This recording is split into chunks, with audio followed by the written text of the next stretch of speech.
Hello and welcome. Your favorite host is back again. This is Google Swagger and this is Swagger's Lifestyle. How are you? How are you doing? Hope you're good. Okay, so today is going to be wonderful because we're doing something different and this is the first of its kind. But before I tell you what we're doing, let me just, create a backdrop.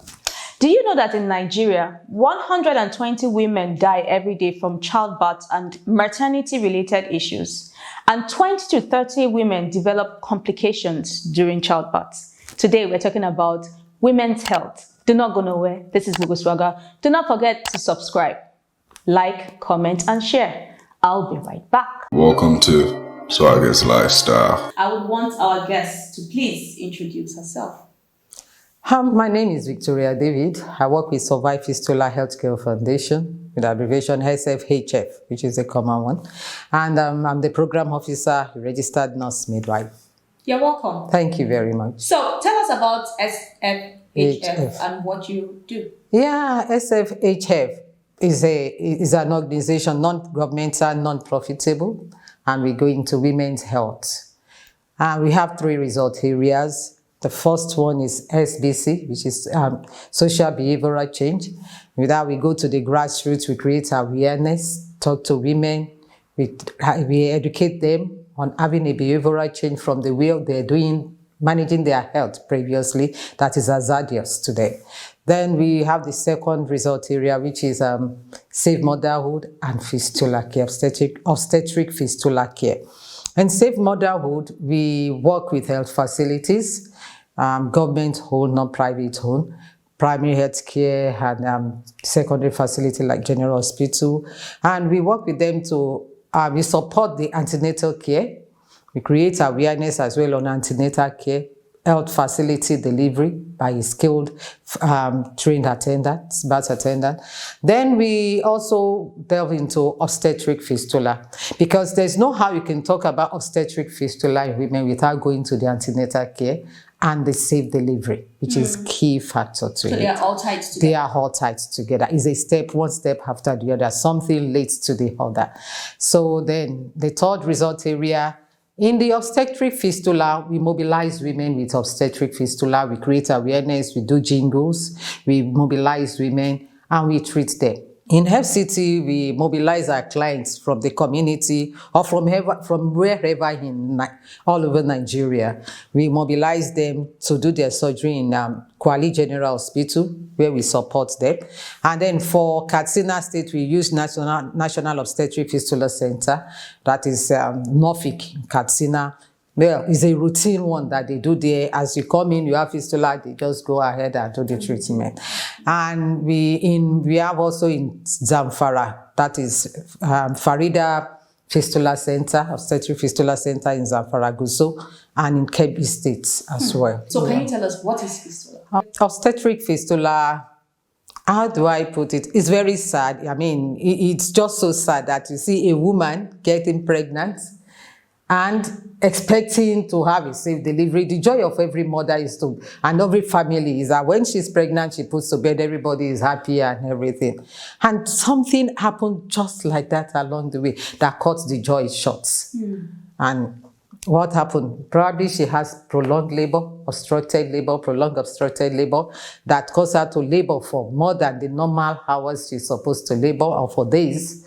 And the next thing, she couldn't have access to cesarean section, to obstetric care, and along the line, she delivered the baby forcefully, either alive or dead, or probably through cesarean section, and 2 days or even immediately, she started leaking urine or stool. Now, looking at the women anatomy, the uterus is in between the bladder in the front and the rectum at the back. Now you have something coming up. Something coming out of the uterus through the vagina is not having a way. And we see the urethra is just close to the vagina. So there is something pressing that is hard. And along pressing, you can't say, oh no, you want to remove all the tissues along there. There is always a pressure. And the bladder is full. The urine cannot come out because what is pressing has already constricted the way. And the tissue is friction. There is no blood circulation to the tissue. Everything gets friction. And there is a wall there. It's either from the bladder to the vagina or from the rectum to the vagina, or both in some cases. Wow. Then the woman starts leaking urine freely. She starts leaking stool freely, and he can't control. It's not controlled. It's very sad. Thinking about it is very. Yeah. I'm having goosebumps all over. yeah, that's it. There was actually a point where I thought that it's only people that say grow up, like young teenage girls that start having kids early and all of that are prone to this disease.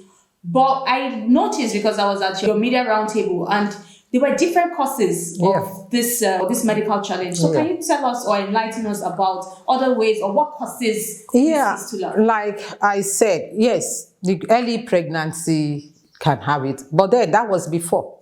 Because early pregnancy that has access to good obstetric care, I mean, you attend antenatal care early. We said it. Immediately you get pregnant, you go for antenatal care. And you started, they assess you, and they said, okay, good, you can't have this baby. Probably your pelvis is too small, so there's bound to be an obstruction, or the position of the baby is not normal, which is supposed to be the head. And there are different types of head. When you say head is coming, there are different positions. The normal flexed, yeah, it's okay. But we have some that comes with the face, and it's still the head that is coming out, which the diameter is wider than the normal flexed head. So in such cases, once they notice that, they book you for cesarean section. Or probably the baby is coming out via breech or any other thing. They book you for cesarean section. And you reassess. At that age, that person have accessed good obstetric care. Then also, late assessment to health care, to obstetric health care. Okay, for example, she goes for antenatal care and she falls into labor. One way or the other, something happened. She's not progressing, and she's in a remote place where she can't even travel from the facility. There's no means of referral. There's no means of transportation. The road is bad and all that. Before she could access quality obstetric care for cesarean section, it's late.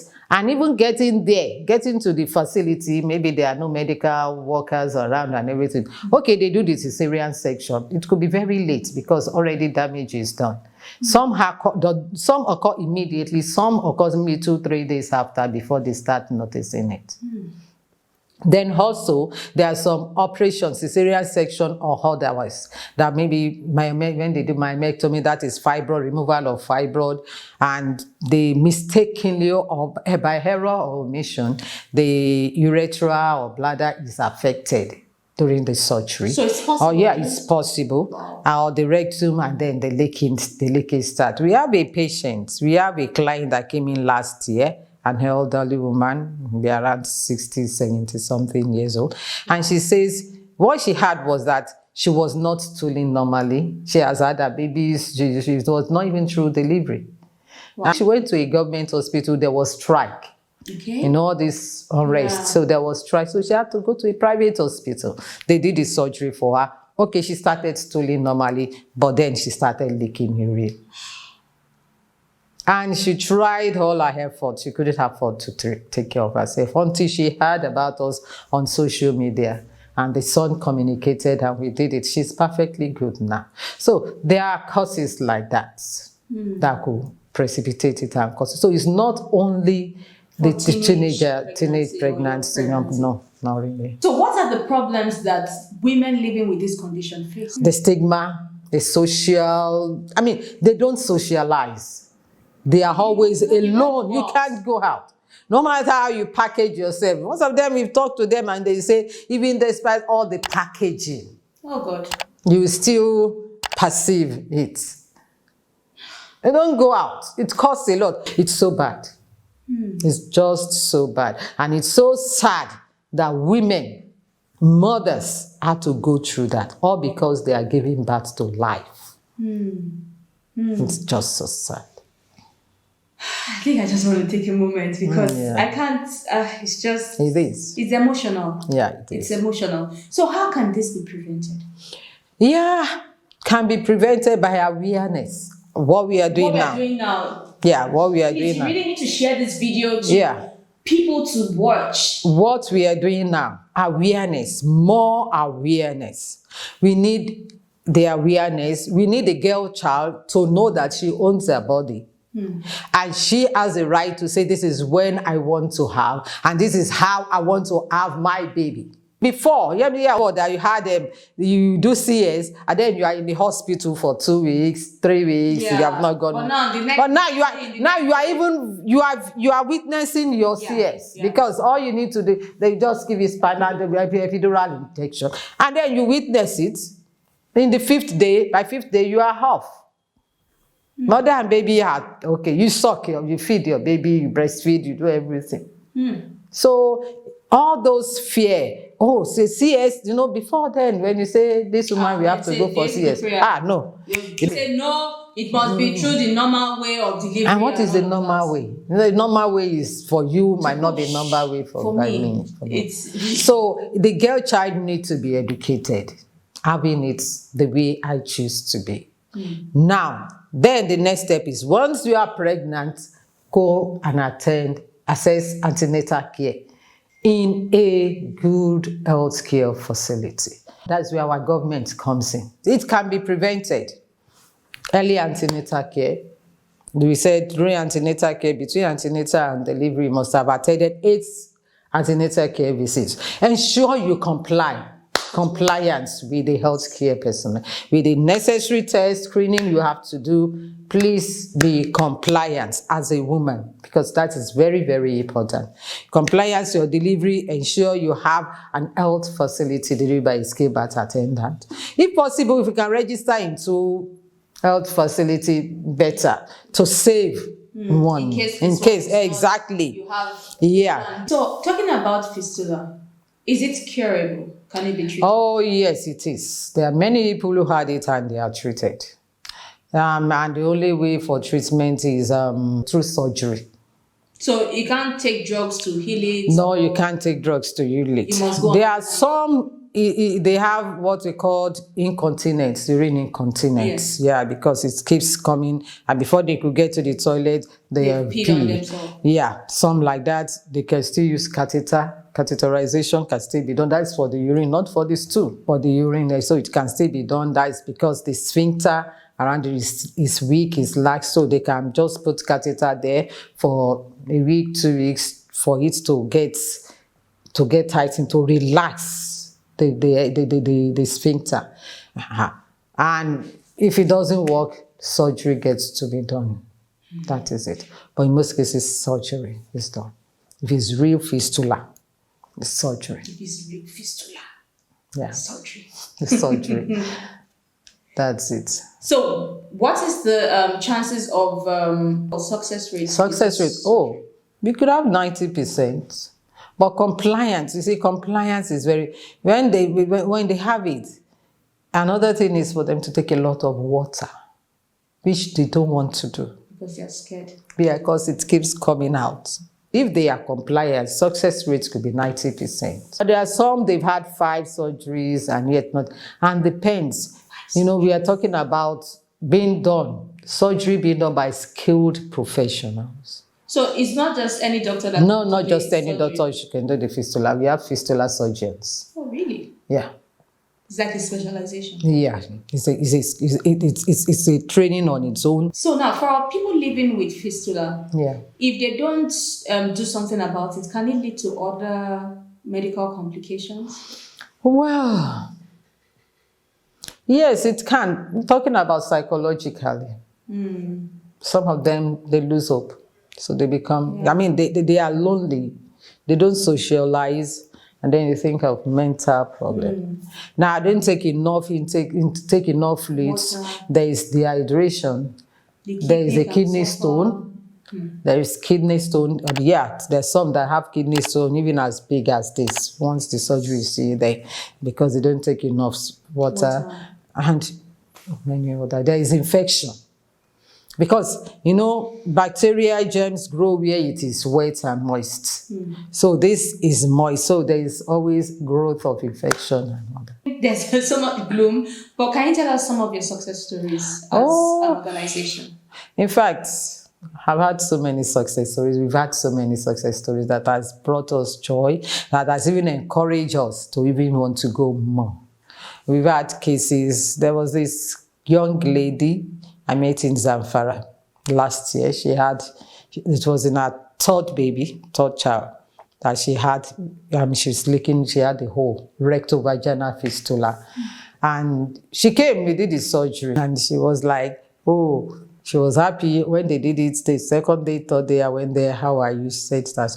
When you see people with rectovaginal fistula, they are emaciated. They don't eat. Yeah, because nobody wants to pass through. The stool will keep coming out again. So, but then, thank God is there. Then we have our face, the face of survived fistula, our fistula face. She stays in Lokoja. And she's educated, she's a graduate. And she had it. She came, we did the surgery. Oh, she's very happy now. Many.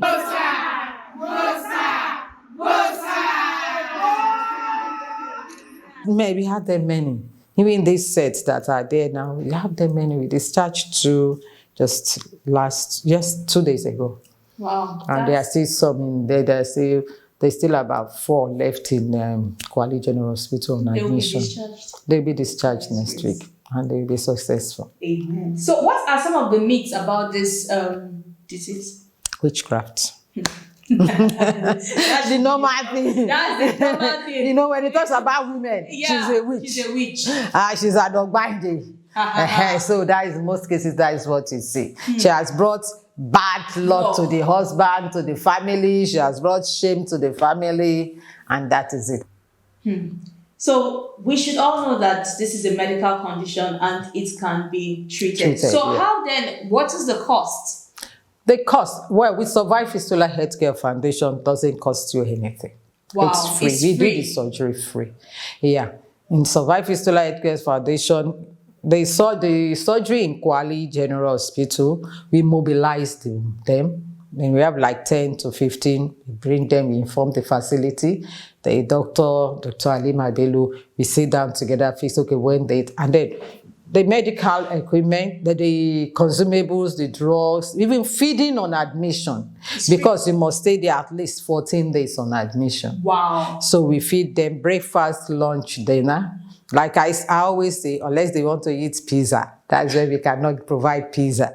Anything you want to eat. But every other, the normal food, you take as, we make sure that the nutrition is a balanced diet that goes along with what they need. So we make their nutrition.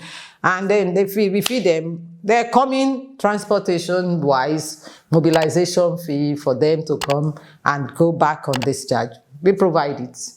And we even give them package. We call it dignity kits that contain some few household. They can like toothpaste, toothbrush, slippers, bathing soap, cream, laundry soap. We pack it and we give it to them at the end of the day. And this is made possible by CBM, who is our donor. No, our project is also inclusive. That's with persons with disability. Now, the persons with disability, women with disability, we encourage them to go to health facility, because really, if you go, 90% of those that comes to health facility to access antenatal care, women care, they don't have disability. So we've seen that, and we encourage them to come. And for those, one thing our organization does for us, also for women with disability, is that once they come, those that are booked for cesarean section, we refer them to Kwali General Hospital. We support them for free cesarean section. To deliver. To deliver. If they are to deliver via CS, cesarean section, we support them for free cesarean section. And for our fistula case, and even the persons with the women with disability, we give assistive device to some women who need, like those who need tricycle, who need clutches to support them to aid movement. With the support of CBN, we do that. And also we give, we have a group, we call them self-help. We give them a little token, especially fistula patient, treated, repaired fistula. We give them a little token to start something, to bring them back into the society, integration system. Well, this is a very laudable initiative. So the truth is that they have sponsors, but they still take sponsorship from other people. So if it in your mind that you want to support this vision, we are going to be dropping their links, their email, how you can contact them in the description box. So do not forget to please reach out to them. You can save a soul, you can save a life. And if you know people that are going through this, just know that there is hope. You could reach out to them and it is free. Let us put a smile or keep putting smiles on the faces of people. And also, please, women, pay attention to your health. Thank you so much for coming. It's a pleasure. I hope you've actually learned a lot. Thank you so much for coming. I feel emotional right now. That discussion is a discussion we had to have. And I just want to encourage each and every one of us out there, every woman out there, please, even to the male folks, try as much as possible to encourage your sister, your wife, your aunt, to pay attention to their health. So do not forget to subscribe, like, comment, and also check the description box for all the contacts to SFHF. I still remain Bubu Swagger, and this is Swagger's Lifestyle. Please do not forget, women, pay attention to your health. Till I see you next time, stay true to yourself.